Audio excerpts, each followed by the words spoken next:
சென்னை தலைமைச் செயலகத்தில் முதலமைச்சர் மு க ஸ்டாலின் தமிழ்நாடு மின் உற்பத்தி மற்றும் பகிர்மான கழகத்தின் மூலம் நடப்பாண்டில் இலவச மின்சாரம் வழங்கப்பட்ட விவசாய பயனாளர்களில் 50,000வது நபருக்கான ஆணையினை வழங்குகிறார். இது தொடர்பான கூடுதல் விவரங்களோடு எமது செய்தியாளர் பாண்டியராஜ் இணைகிறார். பாண்டியராஜ், விவரங்களை பதிவு செய்யலாம். பாலவேல், சென்னை தலைமைச் செயலகத்தில் முதலமைச்சர் மு க ஸ்டாலின் தமிழ்நாடு மின் உற்பத்தி மற்றும் பகிர்மான கழகத்தின் மூலமாக இந்த ஆண்டிற்கான இலவச மின்சாரம் வழங்கப்பட்ட பயனாளர்களுக்கான அந்த ஆணையினை வழங்குகிறார்.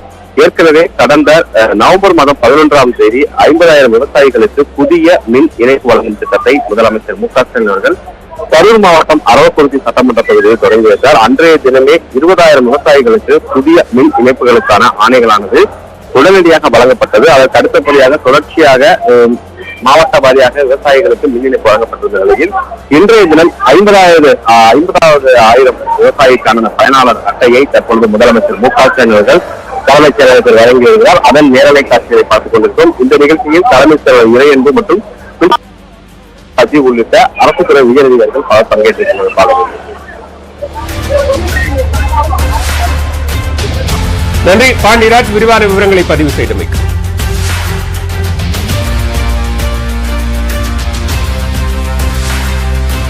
இலவச மின்சார திட்டத்தின் கீழ் 50,000வது விவசாய பயனாளருக்கான ஆணையினை தற்போது முதலமைச்சர் மு க ஸ்டாலின் சட்டப்பேரவையில் தலைமைச் செயலக வளாகத்தில் நடைபெற்ற நிகழ்வில் வழங்கினார். அதன் நேரலை காட்சிகளை பார்த்தோம். தமிழ்நாட்டில் பசுமை புரட்சிக்கு வித்திடும் விதமாக ஆளுநர் உரைக்கு நன்றியும் வருத்தமும் தெரிவிக்கும் தீர்மானம் சட்டப்பேரவையில் இன்று தாக்கல் செய்யப்பட உள்ளது. தற்போது கேள்வி நேரம் தொடங்கியுள்ள நிலையில் அவை நடவடிக்கைகளை நேரலையில் பார்க்கலாம். 95 எண்ணிக்கையிலான பராமரிப்பு தொட்டி உள்ளது. இந்நிலையில் இந்நகரின் மற்ற பகுதிகளில் உள்ள வீடுகளுக்கு கசடு கழிவினை அகற்றும் வகையில் 40 KLD திறன் கொண்ட கசடு கழிவு சுத்திகரிப்பு நிலையம் தற்போது பயன்பாட்டில் இருந்து வருகிறது. மனித கழிவு கசடு மேலாண்மை திட்டத்தின் கீழ் திருமங்கலம் நகராட்சி பகுதியில் உள்ள வணிக நிறுவனங்கள் வீடுகளில் உள்ள கழிவுநீர் தொட்டிகளில் சேகரமாகும் கசடு கழிவுகளை தனியார் வாகனங்கள் மூலம் அகற்றப்பட்டு கழிவுநீர் உயிரி செயலாக்க முறையில் சுத்திகரிக்கப்பட்டு பாதுகாப்பான முறையில் வெளியேற்றப்படுகிறது. மாண்பு உறுப்பினர், முன்னாள் அமைச்சர், உங்களுக்கு நன்றாக தெரியும், 61 ஆண்டுகளுக்கு முன்னால் அமைக்கப்பட்ட நீர் குழாய்கள் இப்போது பழுதடைந்து செயல்படாத நிலையில் இருப்பதை நாங்கள் அறிவோம். ஆனால் அதற்கு முழுமையாக 61 ஏற்கனவே அரசினுடைய ஒரு கொள்கை முடிவு இருக்கிறது. 1 லட்சம் மக்கள் தொகை இருக்கிற இடத்துல பாதாள சாக்கடை திட்டம் அமைக்கலாம். மற்ற இடங்களிலே அவர்களால் அதை பராமரிப்பதற்கு கூட செலவு காணாது என்ற காரணத்தால் அதை செயல்படுத்த முடியவில்லை. ஆனால் இப்போது இந்த அரசு மாண்பு முதலமைச்சருடைய அனுமதியை பெற்று மதுரை போன்ற பெருநகரங்கள் அருகில் இருக்கிற நகரங்கள், அதுக்கும் மதுரையில் இருக்கிற அத்தனை வசதிகளும் செய்யப்பட வேண்டும். அது தமிழ்நாடு முழுவதும் இருக்கிற பெரிய நகரங்களுக்கு அருகில் இருக்கிற நகரங்களை இந்த திட்டத்தை நிறைவேற்ற வேண்டும். அதுவும் குறிப்பாக ஜனத்தொகை 60,000 1 லட்சம் என்று இல்லாமல் எங்கு தேவையோ அவர்களுக்கு செய்ய வேண்டும் என்ற ஒரு கொள்கை குறிப்பை தமிழ்நாடு அரசு எடுத்திருக்கிறது. எனவே மாண்பு உறுப்பினர் அவர்கள் நிச்சயமாக உங்கள் பகுதியில் இந்த ஆண்டு இது விரிவான திட்ட அறிக்கை தயாரிக்கப்பட்டு உங்களுக்கு நிறைவேற்றி தரப்படும் என்பதை நான் தெரிவித்துக் கொள்கிறேன்.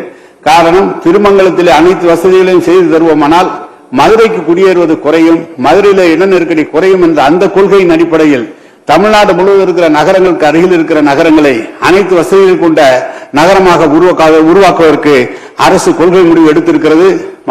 நான் கூட விரைந்து கேட்பது செய்கிறேன் என்று அல்ல, விரைந்து செய்ய வேண்டும் என்று சொன்னீர்கள். முதலமைச்சர் அவர்களை அணுகி அவருடைய நிதிநிலைக்கு ஏற்ப எவ்வளவு விரைவாக இது செய்து தர முடியுமோ நிச்சயமாக இந்த அரசு உங்களுக்கு செய்து தரும் என்ற உறுதியை உங்களுக்கு நான் தெரிவித்துக் கொள்கிறேன். மாண்புமிகு உறுப்பினர் RB உதயகுமார், மாண்புமிகு பேரவைத் தலைவர், நன்றி சொல்லுங்க. அவ்வளவு பெரிய விஷயத்தை திட்டத்தை தந்தாச்சு. முதல் கேள்வியில இப்படி மாண்புமிகு பேரவைத் தலைவர்களே, மாண்புமிகு அமைச்சருடைய கவனத்திற்கு இது ஏற்கனவே 11/12/2012 அந்த ப்ரொபோசல் எல்லாம் போயிருக்கு. அது உங்களுக்கு அதெல்லாம் தெரியும், நீங்களும் ஆய்வு பண்ணிருக்கிறீங்க. 27 வார்டுக்கு அன்றைக்கு இருந்த அந்த ஊரக அமைப்பின்படி ஒரு முழுமையாக ஒரு 8 வார்டுக்கும் பகுதியாக ஒரு 5 வார்டுக்கும் நீங்க சொன்ன அந்த உசிலம்பட்டியுடைய தென்பகுதியில தான் அந்த இதெல்லாம் செய்யறோம். இப்ப ஏற்கனவே நாங்க இது கொடுத்ததுதான். நீங்க சொன்னீங்க 10 ஆண்டு காலம் அமைச்சர் இருந்தாரு செய்யலன்னு. 10 கோடி ரூபாய்க்கு இன்டகிரேட்டட் அர்பன் டெவலப்மெண்ட் ஸ்கீம்லையும் SRP ஸ்கீம்லையும் டூரிஸ்ட் ஸ்கீம்லையும் திருமங்கலம் நகராட்சியிலே அதிகமாக கொடுத்தது அம்மாவுடைய அரசுல முதலமைச்சர். உங்களுடைய மேலான கவனத்திற்கு அது கூட பஸ் ஸ்டாண்டு கூட கொடுத்தாங்க, அதை கூட நீங்க ரத்து பண்ணிட்டீங்க. இப்ப வந்து ஒரு 21 கோடி ரூபாய் கொடுத்தாங்க, அது நீங்க ரத்து பண்ணிட்டு பழைய பேருந்து வாங்க. ஆகவே நீங்க குடிநீர் திட்டத்தை நான் தந்திருக்கேன், நீங்க செயல்படுத்தான்னு சொல்லியிருக்காங்களே தவிர மற்ற திட்டங்கள் செயல்படுத்தல அமைச்சர் சொல்லல. அமைச்சருடைய கவனத்திற்காக சொல்லுகிறேன். அவை இது ஏற்கனவே கொடுக்கப்பட்டது, பாதி பகுதியாக இருந்து பாதி பகுதியில் இல்லாததுனால அது நடைமுறை சிரமங்கள் நிறைய இருக்கிற காரணத்தினால இந்த 1 லட்சம் இந்த கொள்கை முடிவு வந்து பல சந்தர்ப்பங்கள்ல அவசியம். நீங்க சொன்ன மாதிரி மதுரைக்கு அருகாமையில் இருக்கிறதுனால தளர்த்தி இதுக்கு ஒரு முன்னுரிமை அடிப்படையில் மாண்புமிகு அமைச்சர் அவர்கள் செய்து கொடுக்க முன் வருவாரா என்பதை பேரவைத் தலைவர் தெரிவித்துள்ளோம். மாண்புமிகு அமைச்சர் அவர்கள். மாண்புமிகு பேரவைத் தலைவர் அவர்களே, திருமங்கலம் நகரத்தில் முழுமையாக நான் காலையில் வரும்போது அதிகாரியோடு கலந்து பேசினேன். முழுமையாக புதிதாக பாதாள சாக்கடை திட்டம் நிறைவேற்றப்பட வேண்டும் என்று சொன்னால் கிட்டத்தட்ட 400 கோடி ரூபாய் அளவிலே செலவாகும் என்றும், அந்த 400 கோடி அரசு செலவு செய்து வந்தால் கூட அதை பராமரிக்கிற அளவிற்கு அவர்களுக்கு வருவாய் இருக்கிறதா என்பதை கண்டறிய வேண்டும் என்று எல்லாம் சொன்னார்கள். நான் இல்லை என்று சொல்வதற்காக இங்கு வரவில்லை, செய்து தர வேண்டும் என்ற எண்ணத்தோடு. அதனால்தான் நீங்கள் சுவேஜ் ட்ரீட்மெண்ட் பிளான்ட் ஒன்று அமைக்க வேண்டும் பாதாள சாக்கடை திட்டம் வந்தால். இப்போது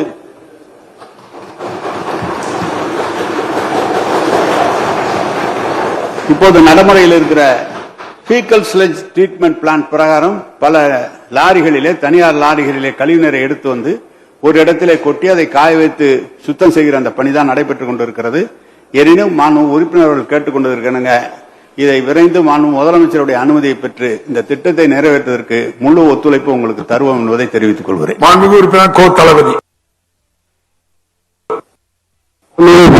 பேரவைத் தலைவர் அவர்களே, மதுரை மாநகர் என்பது 14 லட்சம் மக்கள் தொகை கொண்ட பெரிய மாநகரம். அந்த மதுரை மாநகரிலே ஒரு 50-60 ஆண்டுகளுக்கு முன்பு போடப்பட்ட பாதாள சாக்கடைகள் மக்கள் தொகை அதிகமான காரணத்தினால் இன்று கழிவுநீர் பொங்கி வருகிறது. அப்படி பழைய போட்டு புதுப்பித்து தர அரசு முன்வருமா என்பதை தங்கள் வாயிலாக அறிய விரும்புகிறேன். மாண்புமிகு அமைச்சர் அவர்கள். மாண்புமிகு பேரவைத் தலைவர்களே, 21 மாநகராட்சிகள் இருக்கிறது. அதில் 19 மாநகராட்சிகளில் இந்த பணி நடைபெற்றுக் கொண்டிருக்கிறது. 2 மாநகராட்சிகளில் மாண்புமிகு முதலமைச்சர் அவர்கள் ஓசூருக்கும் சிவகாசிக்கும் இப்போது பணம் ஒதுக்கி தந்திருக்கிறார்கள். எனவே அந்த பணி நடைபெற இருக்கிறது. இதில் இருக்கிற சங்கடம் என்னவென்று சொன்னால், ஏற்கனவே போடப்பட்ட பாதாள சாக்கடை திட்டங்கள் அன்றைக்கு இருக்கிற ஜனத்தொகை, அன்றைக்கு இருக்கிற மக்களினுடைய அடர்வு, அதுக்கு பொறுத்து அதை அனுமதித்திருக்கிறார்கள். இப்போது அந்த பகுதியில் மக்கள் அடர்வு அதிகமாகிவிட்ட காரணத்தால் கூடுதலாக கழிவுநீர் வருகிற போது சில இடங்களிலே சிறிய குழாய்களாக இருக்கிற போது அங்கு நீர் அதிகப்படியாக வெளியே வருகிறது. இதை விரிவாக அதிகாரிகளோடு கலந்து பேசுகிற போது போடுவதற்குரிய முயற்சி எடுக்கலாம் என்று அரசினுடைய பரிசீலனை இருக்கிறது. மதுரை போன்ற பெரிய நகரங்கள், கோவையில் இருக்கிற நகரங்கள், இங்கு சென்னையில குறிப்பாக தலைவர் கலைஞர் அவருடைய பெயரில் இருக்கிற அந்த பகுதிக்கே செல்கின்ற அந்த குடிநீர் குழாய்கள், ஆலந்தூரில் இருக்கிற குடிநீர் குழாய்கள் எல்லாம் இப்போது மாற்றப்பட்டு வருகிறது. தொடர்ந்து அது மதுரையும் கவனித்து இப்போது 500 கோடி ரூபாய் அளவில் புதிய திட்டம் மதுரையில. தமிழக சட்டப்பேரவையில் தற்போது கேள்வி நேரம் தொடங்கி இருக்கிறது. திருமங்கலம் நகராட்சியில் பாதாள சாக்கடை திட்டத்தை செயல்படுத்தும் திட்டம் தொடர்பாக உறுப்பினர் RB உதயகுமாரின் கேள்விக்கு அமைச்சர் KN நேரு பதிலளித்த அந்த நேரலை காட்சிகளை பார்த்தோம். தொடர்ந்து மற்ற செய்திகளை பார்க்கலாம்.